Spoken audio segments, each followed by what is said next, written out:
ಒಂದ್ ಕಡೆ ಘನಘೋರ ದೃಶ್ಯವನ್ನ ನಾವು ನಿಮಗೆ ತೋರಿಸ್ತಾ ಇದ್ವಿ. ವಿಮಾನದಲ್ಲಿರುವಂತಹ 105 ಜನ ಸಾವನ್ನಪ್ಪಿದ್ರು. ಇನ್ನೊಂದ್ ಕಡೆ ಅವರ ಕುಟುಂಬಸ್ಥರು ಪ್ರಾರ್ಥನೆಯನ್ನ ಮಾಡ್ಕೊಳ್ತಾ ಇದ್ದಾರೆ. ನನ್ನ ಕುಟುಂಬದ ವರ್ಗದವರಿಗೆ ಯಾವುದೇ ರೀತಿ ತೊಂದರೆ ಆಗಬಾರದು, ಅವರು ಕೂಡ ಬದುಕಿ ಬರಬೇಕು ಅನ್ನೋ ನಿಟ್ಟಿನಲ್ಲಿ ಕುಟುಂಬಸ್ಥರು ಪ್ರಾರ್ಥನೆಯನ್ನ ಮಾಡ್ಕೊಳ್ತಾ ಇರುವಂತಹ ದೃಶ್ಯವನ್ನ ನಾವು ನಿಮಗೆ ತೋರಿಸ್ತಾ ಇದ್ವಿ.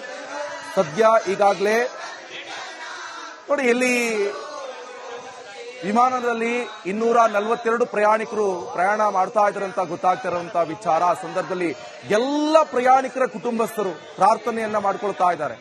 ತಮ್ಮ ಸಂಬಂಧಿಕರಿಗೆ ಏನು ಆಗಬಾರದು ಎನ್ನುವಂತ ನಿಟ್ಟಿನಲ್ಲಿ ದೇವರಲ್ಲಿ ಪ್ರಾರ್ಥನೆ ಮಾಡ್ಕೊಳ್ತಾ ಇರುವಂತಹ ದೃಶ್ಯವನ್ನ ನಾವು ನಿಮಗೆ ತೋರಿಸ್ತಾ ಇದ್ವಿ. ಸಾಮೂಹಿಕ ಪ್ರಾರ್ಥನೆಯನ್ನ ಮಾಡ್ಕೊಳ್ತಾ ಇದ್ದಾರೆ.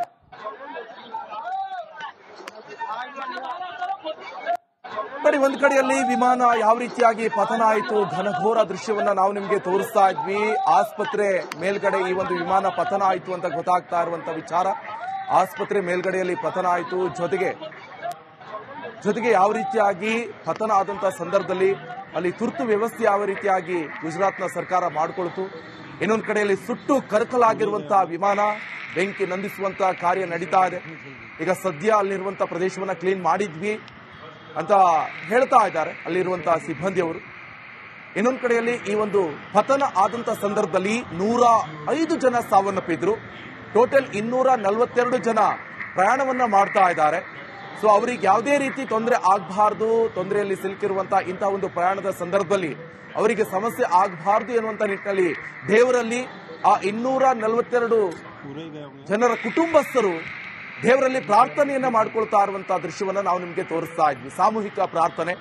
ಇನ್ನೊಂದು ಕಡೆಯಲ್ಲಿ ಅವರವರ ಕುಟುಂಬದವರು ಅಲ್ಲಿ ಯಾವ ಹಾಸ್ಪಿಟಲ್ ಅಲ್ಲಿ ತಮ್ಮವರನ್ನ ಅಡ್ಮಿಟ್ ಮಾಡಿದ್ದಾರೆ ಅಲ್ಲಿ ಹೋಗಿ ಅವ್ರನ್ನ ವಿಚಾರಿಸುವಂತ ಸಂದರ್ಭ ಕೂಡ ನಾವು ನಿಮಗೆ ತೋರಿಸ್ತಾ ಇದ್ವಿ. ಇನ್ನೊಂದು ಕಡೆಯಲ್ಲಿ ಯಾವ ರೀತಿಯಾಗಿ ಕಾರ್ಯಪ್ರವೃತ್ತರಾಗಿ ಕೆಲಸ ಮಾಡ್ತಾ ಇದ್ದಾರೆ, ಬೆಂಕಿ ನಂದಿಸುವಂತ ಕೆಲಸ ಇರ್ಬೋದು, ಪ್ರತಿಯೊಂದು ಅಲ್ಲಿ ರೋಡ್ ಎಲ್ಲ ಬ್ಲಾಕ್ ಮಾಡಿಬಿಟ್ಟಿದ್ರು.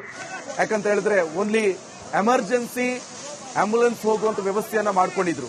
ಯಾಕಂತ ಹೇಳಿದ್ರೆ ತುರ್ತು ಸೇವೆ ಬಹಳ ಇಂಪಾರ್ಟೆಂಟ್ ಆಗಿರುವಂತ ವಿಚಾರ. ಸೊ ಇಂತಹ ಸಂದರ್ಭದಲ್ಲಿ ಯಾವ ರೀತಿಯಾಗಿ ಕಾರ್ಯಪ್ರವೃತ್ತರಾಗ್ತಾರೆ ಅನ್ನೋದು ಕೂಡ ಬಹಳ ಇಂಪಾರ್ಟೆಂಟ್ ಸಂಗತಿ. ಜೊತೆಗೆ ಅಲ್ಲಿ ವಿಮಾನದ ಅವಶೇಷ ಬಿದ್ದಿರುವಂತಹ ಸಂದರ್ಭದಲ್ಲಿ ಕಂಪ್ಲೀಟ್ ಆಗಿ ಸುಟ್ಟು ಕರಕಲಾಗಿದೆ. ಅದನ್ನ ಈಗ ನಂದಿಸುವಂತಹ ಕಾರ್ಯ ನಡೀತಾ ಇದೆ. ಅಗ್ನಿಶಾಮಕ ದಳ ಸಿಬ್ಬಂದಿಯವರು ನಂದಿಸ್ತಾ ಇದ್ದಾರೆ. ಜೊತೆಗೆ ಸಾಕಷ್ಟು ಜನ ಸಿಬ್ಬಂದಿ ಕೂಡ ಇದ್ದಾರೆ, ಸ್ಥಳೀಯರಿದ್ದಾರೆ. ಅಲ್ಲೆಲ್ಲ ಅವಕಾಶ ಕೊಡಲ್ಲ, ಬ್ಯಾರಿಕೇಡ್ ಹಾಕಿ ಕಂಪ್ಲೀಟ್ ಆಗಿ ಹೊರಗಡೆ ಕಳಿಸ್ಬಿಡ್ತಾರೆ. ಸ್ಥಳೀಯರಿಗೆಲ್ಲ ಅವಕಾಶವನ್ನ ಕೊಡಲ್ಲ. ಅಲ್ಲಿ ಸಾಕಷ್ಟು ಜನ ಅಲ್ಲಿ ಅಧಿಕಾರಿಗಳು ಕೂಡ ದೌಡಾಯಿಸಿದ್ರು.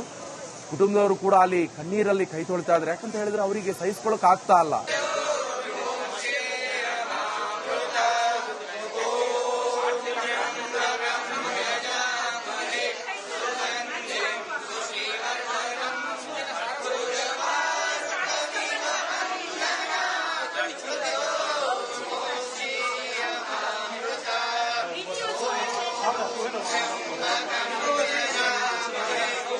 ಒಂದ್ ಕಡೆ ಘನಘೋರ ದೃಶ್ಯವನ್ನ ನಾವು ನಿಮಗೆ ತೋರಿಸ್ತಾ ಇದ್ವಿ. ವಿಮಾನದಲ್ಲಿರುವಂತಹ 105 ಜನ ಸಾವನ್ನಪ್ಪಿದ್ರು. ಇನ್ನೊಂದ್ ಕಡೆ ಅವರ ಕುಟುಂಬಸ್ಥರು ಪ್ರಾರ್ಥನೆಯನ್ನ ಮಾಡ್ಕೊಳ್ತಾ ಇದ್ದಾರೆ. ನನ್ನ ಕುಟುಂಬದ ವರ್ಗದವರಿಗೆ ಯಾವುದೇ ರೀತಿ ತೊಂದರೆ ಆಗಬಾರದು, ಅವರು ಕೂಡ ಬದುಕಿ ಬರಬೇಕು ಅನ್ನೋ ನಿಟ್ಟಿನಲ್ಲಿ ಕುಟುಂಬಸ್ಥರು ಪ್ರಾರ್ಥನೆಯನ್ನ ಮಾಡ್ಕೊಳ್ತಾ ಇರುವಂತಹ ದೃಶ್ಯವನ್ನ ನಾವು ನಿಮಗೆ ತೋರಿಸ್ತಾ ಇದ್ವಿ. ಸದ್ಯ ಈಗಾಗಲೇ ನೋಡಿ, ಇಲ್ಲಿ ವಿಮಾನದಲ್ಲಿ 242 ಪ್ರಯಾಣಿಕರು ಪ್ರಯಾಣ ಮಾಡ್ತಾ ಇದ್ದಾರೆ ಅಂತ ಗೊತ್ತಾಗ್ತಾ ಇರುವಂತಹ ವಿಚಾರ. ಆ ಸಂದರ್ಭದಲ್ಲಿ ಎಲ್ಲ ಪ್ರಯಾಣಿಕರ ಕುಟುಂಬಸ್ಥರು ಪ್ರಾರ್ಥನೆಯನ್ನ ಮಾಡ್ಕೊಳ್ತಾ ಇದ್ದಾರೆ.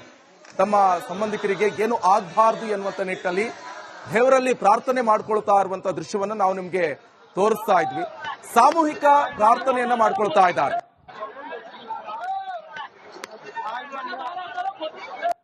ಬರೀ ಒಂದ್ ಕಡೆಯಲ್ಲಿ ವಿಮಾನ ಯಾವ ರೀತಿಯಾಗಿ ಪತನ ಆಯಿತು, ಘನಘೋರ ದೃಶ್ಯವನ್ನ ನಾವು ನಿಮಗೆ ತೋರಿಸ್ತಾ ಇದ್ವಿ. ಆಸ್ಪತ್ರೆ ಮೇಲ್ಗಡೆ ಈ ಒಂದು ವಿಮಾನ ಪತನ ಆಯಿತು ಅಂತ ಗೊತ್ತಾಗ್ತಾ ಇರುವಂತ ವಿಚಾರ. ಆಸ್ಪತ್ರೆ ಮೇಲ್ಗಡೆಯಲ್ಲಿ ಪತನ ಆಯಿತು. ಜೊತೆಗೆ ಯಾವ ರೀತಿಯಾಗಿ ಪತನ ಆದಂತಹ ಸಂದರ್ಭದಲ್ಲಿ ಅಲ್ಲಿ ತುರ್ತು ವ್ಯವಸ್ಥೆ ಯಾವ ರೀತಿಯಾಗಿ ಗುಜರಾತ್ನ ಸರ್ಕಾರ ಮಾಡಿಕೊಳ್ತು. ಇನ್ನೊಂದು ಕಡೆಯಲ್ಲಿ ಸುಟ್ಟು ಕರಕಲಾಗಿರುವಂತಹ ವಿಮಾನ ಬೆಂಕಿ ನಂದಿಸುವಂತಹ ಕಾರ್ಯ ನಡೀತಾ ಇದೆ. ಈಗ ಸದ್ಯ ಅಲ್ಲಿರುವಂತಹ ಪ್ರದೇಶವನ್ನ ಕ್ಲೀನ್ ಮಾಡಿದ್ವಿ ಅಂತ ಹೇಳ್ತಾ ಇದ್ದಾರೆ ಅಲ್ಲಿರುವಂತಹ ಸಿಬ್ಬಂದಿಯವರು. ಇನ್ನೊಂದು ಕಡೆಯಲ್ಲಿ ಈ ಒಂದು ಪತನ ಆದಂತಹ ಸಂದರ್ಭದಲ್ಲಿ 105 ಜನ ಸಾವನ್ನಪ್ಪಿದ್ರು. ಟೋಟಲ್ 242 ಜನ ಪ್ರಯಾಣವನ್ನ ಮಾಡ್ತಾ ಇದ್ದಾರೆ. ಸೊ ಅವರಿಗೆ ಯಾವುದೇ ರೀತಿ ತೊಂದರೆ ಆಗಬಾರ್ದು, ತೊಂದರೆಯಲ್ಲಿ ಸಿಲುಕಿರುವಂತಹ ಇಂತಹ ಒಂದು ಪ್ರಯಾಣದ ಸಂದರ್ಭದಲ್ಲಿ ಅವರಿಗೆ ಸಮಸ್ಯೆ ಆಗಬಾರ್ದು ಎನ್ನುವಂತ ನಿಟ್ಟಿನಲ್ಲಿ ದೇವರಲ್ಲಿ ಆ 242 ಜನರ ಕುಟುಂಬಸ್ಥರು ದೇವರಲ್ಲಿ ಪ್ರಾರ್ಥನೆಯನ್ನ ಮಾಡ್ಕೊಳ್ತಾ ಇರುವಂತಹ ದೃಶ್ಯವನ್ನ ನಾವು ನಿಮಗೆ ತೋರಿಸ್ತಾ ಇದ್ವಿ. ಸಾಮೂಹಿಕ ಪ್ರಾರ್ಥನೆ. ಇನ್ನೊಂದು ಕಡೆಯಲ್ಲಿ ಅವರವರ ಕುಟುಂಬದವರು ಅಲ್ಲಿ ಯಾವ ಹಾಸ್ಪಿಟಲ್ ಅಲ್ಲಿ ತಮ್ಮವರನ್ನ ಅಡ್ಮಿಟ್ ಮಾಡಿದ್ದಾರೆ ಅಲ್ಲಿ ಹೋಗಿ ಅವ್ರನ್ನ ವಿಚಾರಿಸುವಂತ ಸಂದರ್ಭ ಕೂಡ ನಾವು ನಿಮಗೆ ತೋರಿಸ್ತಾ ಇದ್ವಿ. ಇನ್ನೊಂದು ಕಡೆಯಲ್ಲಿ ಯಾವ ರೀತಿಯಾಗಿ ಕಾರ್ಯಪ್ರವೃತ್ತರಾಗಿ ಕೆಲಸ ಮಾಡ್ತಾ ಇದ್ದಾರೆ, ಬೆಂಕಿ ನಂದಿಸುವಂತ ಕೆಲಸ ಇರ್ಬೋದು, ಪ್ರತಿಯೊಂದು ಅಲ್ಲಿ ರೋಡ್ ಎಲ್ಲ ಬ್ಲಾಕ್ ಮಾಡಿಬಿಟ್ಟಿದ್ರು.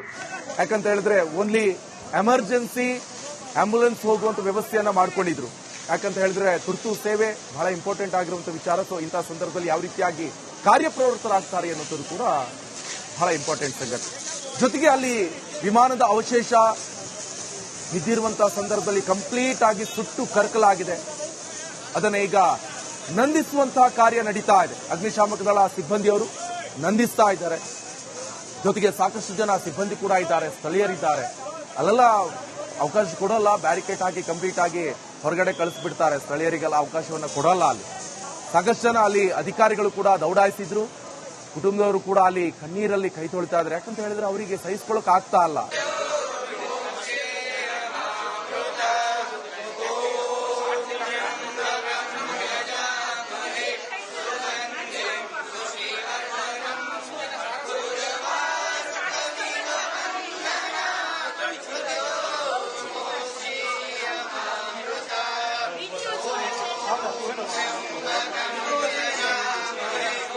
ಒಂದ್ ಕಡೆ ಘನಘೋರ ದೃಶ್ಯವನ್ನ ನಾವು ನಿಮಗೆ ತೋರಿಸ್ತಾ ಇದ್ವಿ. ವಿಮಾನದಲ್ಲಿರುವಂತಹ 105 ಜನ ಸಾವನ್ನಪ್ಪಿದ್ರು. ಇನ್ನೊಂದ್ ಕಡೆ ಅವರ ಕುಟುಂಬಸ್ಥರು ಪ್ರಾರ್ಥನೆಯನ್ನ ಮಾಡ್ಕೊಳ್ತಾ ಇದ್ದಾರೆ. ನನ್ನ ಕುಟುಂಬದ ವರ್ಗದವರಿಗೆ ಯಾವುದೇ ರೀತಿ ತೊಂದರೆ ಆಗಬಾರದು, ಅವರು ಕೂಡ ಬದುಕಿ ಬರಬೇಕು ಅನ್ನೋ ನಿಟ್ಟಿನಲ್ಲಿ ಕುಟುಂಬಸ್ಥರು ಪ್ರಾರ್ಥನೆಯನ್ನ ಮಾಡ್ಕೊಳ್ತಾ ಇರುವಂತಹ ದೃಶ್ಯವನ್ನ ನಾವು ನಿಮಗೆ ತೋರಿಸ್ತಾ ಇದ್ವಿ. ಸದ್ಯ ಈಗಾಗಲೇ ನೋಡಿ ಇಲ್ಲಿ ವಿಮಾನದಲ್ಲಿ 242 ಪ್ರಯಾಣಿಕರು ಪ್ರಯಾಣ ಮಾಡ್ತಾ ಇದ್ರಂತ ಗೊತ್ತಾಗ್ತಿರೋಂತ ವಿಚಾರ. ಆ ಸಂದರ್ಭದಲ್ಲಿ ಎಲ್ಲ ಪ್ರಯಾಣಿಕರ ಕುಟುಂಬಸ್ಥರು ಪ್ರಾರ್ಥನೆಯನ್ನ ಮಾಡ್ಕೊಳ್ತಾ ಇದ್ದಾರೆ.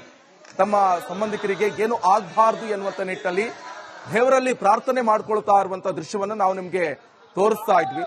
ಸಾಮೂಹಿಕ ಪ್ರಾರ್ಥನೆಯನ್ನ ಮಾಡ್ಕೊಳ್ತಾ ಇದ್ದಾರೆ.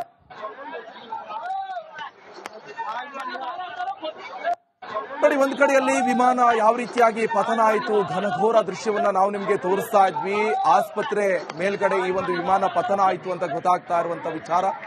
ಆಸ್ಪತ್ರೆ ಮೇಲ್ಗಡೆಯಲ್ಲಿ ಪತನ ಆಯಿತು. ಜೊತೆಗೆ ಯಾವ ರೀತಿಯಾಗಿ ಪತನ ಆದಂತಹ ಸಂದರ್ಭದಲ್ಲಿ ಅಲ್ಲಿ ತುರ್ತು ವ್ಯವಸ್ಥೆ ಯಾವ ರೀತಿಯಾಗಿ ಗುಜರಾತ್ನ ಸರ್ಕಾರ ಮಾಡಿಕೊಳ್ತು. ಇನ್ನೊಂದು ಕಡೆಯಲ್ಲಿ ಸುಟ್ಟು ಕರಕಲಾಗಿರುವಂತಹ ವಿಮಾನ ಬೆಂಕಿ ನಂದಿಸುವಂತಹ ಕಾರ್ಯ ನಡೀತಾ ಇದೆ. ಈಗ ಸದ್ಯ ಅಲ್ಲಿರುವಂತಹ ಪ್ರದೇಶವನ್ನ ಕ್ಲೀನ್ ಮಾಡಿದ್ವಿ ಅಂತ ಹೇಳ್ತಾ ಇದ್ದಾರೆ ಅಲ್ಲಿರುವಂತಹ ಸಿಬ್ಬಂದಿಯವರು. ಇನ್ನೊಂದು ಕಡೆಯಲ್ಲಿ ಈ ಒಂದು ಪತನ ಆದಂತಹ ಸಂದರ್ಭದಲ್ಲಿ 105 ಜನ ಸಾವನ್ನಪ್ಪಿದ್ರು. ಟೋಟಲ್ 242 ಜನ ಪ್ರಯಾಣವನ್ನ ಮಾಡ್ತಾ ಇದ್ದಾರೆ. ಸೊ ಅವರಿಗೆ ಯಾವುದೇ ರೀತಿ ತೊಂದರೆ ಆಗಬಾರ್ದು, ತೊಂದರೆಯಲ್ಲಿ ಸಿಲುಕಿರುವಂತಹ ಇಂತಹ ಒಂದು ಪ್ರಯಾಣದ ಸಂದರ್ಭದಲ್ಲಿ ಅವರಿಗೆ ಸಮಸ್ಯೆ ಆಗಬಾರ್ದು ಎನ್ನುವಂತ ನಿಟ್ಟಿನಲ್ಲಿ ದೇವರಲ್ಲಿ ಆ 242 ಜನರ ಕುಟುಂಬಸ್ಥರು ದೇವರಲ್ಲಿ ಪ್ರಾರ್ಥನೆಯನ್ನ ಮಾಡ್ಕೊಳ್ತಾ ಇರುವಂತಹ ದೃಶ್ಯವನ್ನ ನಾವು ನಿಮಗೆ ತೋರಿಸ್ತಾ ಇದ್ವಿ. ಸಾಮೂಹಿಕ ಪ್ರಾರ್ಥನೆ. ಇನ್ನೊಂದು ಕಡೆಯಲ್ಲಿ ಅವರವರ ಕುಟುಂಬದವರು ಅಲ್ಲಿ ಯಾವ ಹಾಸ್ಪಿಟಲ್ ಅಲ್ಲಿ ತಮ್ಮವರನ್ನ ಅಡ್ಮಿಟ್ ಮಾಡಿದ್ದಾರೆ ಅಲ್ಲಿ ಹೋಗಿ ಅವ್ರನ್ನ ವಿಚಾರಿಸುವಂತ ಸಂದರ್ಭ ಕೂಡ ನಾವು ನಿಮಗೆ ತೋರಿಸ್ತಾ ಇದ್ವಿ. ಇನ್ನೊಂದು ಕಡೆಯಲ್ಲಿ ಯಾವ ರೀತಿಯಾಗಿ ಕಾರ್ಯಪ್ರವೃತ್ತರಾಗಿ ಕೆಲಸ ಮಾಡ್ತಾ ಇದ್ದಾರೆ, ಬೆಂಕಿ ನಂದಿಸುವಂತ ಕೆಲಸ ಇರ್ಬೋದು, ಪ್ರತಿಯೊಂದು ಅಲ್ಲಿ ರೋಡ್ ಎಲ್ಲ ಬ್ಲಾಕ್ ಮಾಡಿಬಿಟ್ಟಿದ್ರು. ಯಾಕಂತ ಹೇಳಿದ್ರೆ ಓನ್ಲಿ ಎಮರ್ಜೆನ್ಸಿ ಆಂಬ್ಯುಲೆನ್ಸ್ ಹೋಗುವಂತ ವ್ಯವಸ್ಥೆಯನ್ನ ಮಾಡ್ಕೊಂಡಿದ್ರು. ಯಾಕಂತ ಹೇಳಿದ್ರೆ ತುರ್ತು ಸೇವೆ ಬಹಳ ಇಂಪಾರ್ಟೆಂಟ್ ಆಗಿರುವಂತ ವಿಚಾರ. ಸೊ ಇಂತಹ ಸಂದರ್ಭದಲ್ಲಿ ಯಾವ ರೀತಿಯಾಗಿ ಕಾರ್ಯಪ್ರವೃತ್ತರಾಗ್ತಾರೆ ಅನ್ನೋದು ಕೂಡ ಬಹಳ ಇಂಪಾರ್ಟೆಂಟ್ ಸಂಗತಿ. ಜೊತೆಗೆ ಅಲ್ಲಿ ವಿಮಾನದ ಅವಶೇಷ ಬಿದ್ದಿರುವಂತಹ ಸಂದರ್ಭದಲ್ಲಿ ಕಂಪ್ಲೀಟ್ ಆಗಿ ಸುಟ್ಟು ಕರಕಲಾಗಿದೆ. ಅದನ್ನ ಈಗ ನಂದಿಸುವಂತಹ ಕಾರ್ಯ ನಡೀತಾ ಇದೆ. ಅಗ್ನಿಶಾಮಕ ದಳ ಸಿಬ್ಬಂದಿಯವರು ನಂದಿಸ್ತಾ ಇದ್ದಾರೆ. ಜೊತೆಗೆ ಸಾಕಷ್ಟು ಜನ ಸಿಬ್ಬಂದಿ ಕೂಡ ಇದ್ದಾರೆ, ಸ್ಥಳೀಯರಿದ್ದಾರೆ. ಅಲ್ಲೆಲ್ಲ ಅವಕಾಶ ಕೊಡಲ್ಲ, ಬ್ಯಾರಿಕೇಡ್ ಹಾಕಿ ಕಂಪ್ಲೀಟ್ ಆಗಿ ಹೊರಗಡೆ ಕಳಿಸ್ಬಿಡ್ತಾರೆ. ಸ್ಥಳೀಯರಿಗೆಲ್ಲ ಅವಕಾಶವನ್ನ ಕೊಡಲ್ಲ. ಅಲ್ಲಿ ಸಾಕಷ್ಟು ಜನ ಅಲ್ಲಿ ಅಧಿಕಾರಿಗಳು ಕೂಡ ದೌಡಾಯಿಸಿದ್ರು. ಕುಟುಂಬದವರು ಕೂಡ ಅಲ್ಲಿ ಕಣ್ಣೀರಲ್ಲಿ ಕೈ ತೊಳಿತಾ ಇದ್ದಾರೆ. ಯಾಕಂತ ಹೇಳಿದ್ರೆ ಅವರಿಗೆ ಸಹಿಸ್ಕೊಳ್ಳೋಕೆ ಆಗ್ತಾ ಇಲ್ಲ.